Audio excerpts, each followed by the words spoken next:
하루 평균 약 30만 명이 이용하는 서울 교통의 중심지 서울역. 항상 사람들과 여행객들로 가득 붐비잖아요. 그런데 역을 나와 처음 마주하는 건 소음입니다.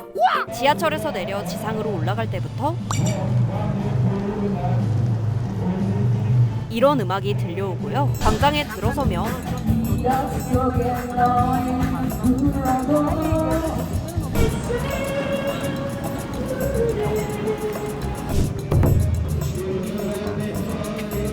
이렇게 끊이지 않은 소음 때문에 민원이 잇따르는 건 물론이고요. 참다 못해 상점을 운영하는 사업자와 직장인 등 501명이 서울시에 탄원서를 제출하기도 했죠. 프랩이 직접 사흘간 방문해보니 정말 하루도 빠짐없이 누군가 마이크를 잡고 노래를 부르거나 이야기를 전달하고 있었습니다. 사실 이렇게 역 앞에 나와 종교활동이나 집회를 하는 경우가 서울역에서만 있는 것은 아니지만요. 다른 역과 비교해 광장의 부지가 넓어서 다양한 단체와 많은 사람들이 동시간대에 더 모이는 겁니다. 사람들이 많이 다니는 도로변에 소음이 있다는 자체가 별로 좋게 느껴지진 않아요. 아침에 출근할 때도 마이크 소음이 있고 점심에 그쪽으로 나가면 이제 시끄럽죠. 광장 바로 앞에 지나갈 때는 불편하다는 생각은 항상 하죠. 서울역이랑 충정구역 둘 다 이용을 할 수가 있다 보니까 충정구역을 통해서 가게 되는 경우도 있는 것 같고, 인근에서 매장을 운영하는 상인들 역시 하루하루 고통스럽다는 반응입니다. 거의 포교 활동이 제일 크고요. 그 다음 다른 소음이라 그러면 종교하시는 분들끼리 싸우시거나 뭔가 설명을 하고 저희도 정보를 전달해야 되는데 뭐라고 얘기하시는지도 안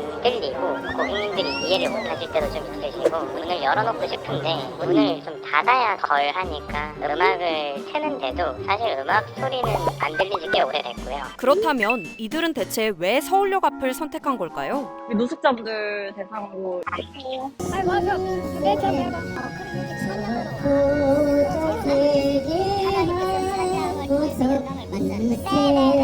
서울역 광장의 종교단체들은 각각 정해진 요일에 노숙인들을 위한 예배를 하거나 종교적인 행위를 위해 자주 나온다고 전했는데요. 오히려 종교에 대한 반감만 준다는 의견이 나올 정도인데 해결 방법은 없는 걸까요?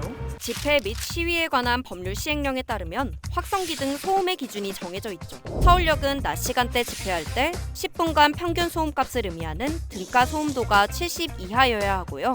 1시간 내 최고 소음도가 3회 이상 90을 넘어가면 규제 대상이 됩니다. 직접 데시벨을 측정해본 결과 데시벨 70을 지속적으로 초과했지만요. 10분간 평균 데시벨이 70 이상이어야만 규제 대상이 되고요. 이렇게나 시끄러운데도 1시간 안에 데시벨 90 이상을 넘는 경우는 찾아보기 힘들었어요. 또 이런 경우 종교 집회가 아닌 포교 활동으로 분류되면요. 사전 신고 의무도 없고 소음 규제 대상도 아니어서 법적인 조치를 하기 어려운 상황이라고 해요. 경찰에서도 종교 포교 활동이라고 매장에 직접적으로 물리적인 거나 이런 피해를 준 건 없어가지고 본인들도 할 수 있는 게 없다라고 하시더라고요. 시민들의 민원이 지속적으로 제기됐지만 단속에도 한계가 있었어요. 그동안 서울역 앞에 권리와 관리 주체가 각각 달라서 통합적인 관리가 어려웠던 거죠. 올해 3월 서울특별시 서울역 광장에 건전한 이용 환경 조성을 위한 지원 조례가 공포되면서 서울역 광장의 소음 등을 해결할 근거가 마련되었다고 해요. 협조 가능한 관련 기관도 명시했죠. 그런데도 서울역 이용객들은 아직까지 개선된 점은 찾아볼 수 없다고 전합니다.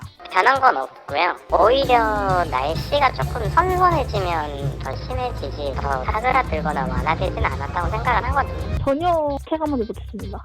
광장이 굉장히 넓은데 종교단체랑 노숙인 분들만 있다 보니까, 그리고 청결하지도 않다 보니까 쉬거나 그 광장을 즐길 수 있는 환경이 전혀 안 되거든요. 교통의 중심지면서 서울을 대표하는 상징적인 공간 서울역. 앞으로 서울역은 조례를 통해 달라진 모습을 보여줄 수 있을까요? 여러분의 의견을 댓글로 달아주세요.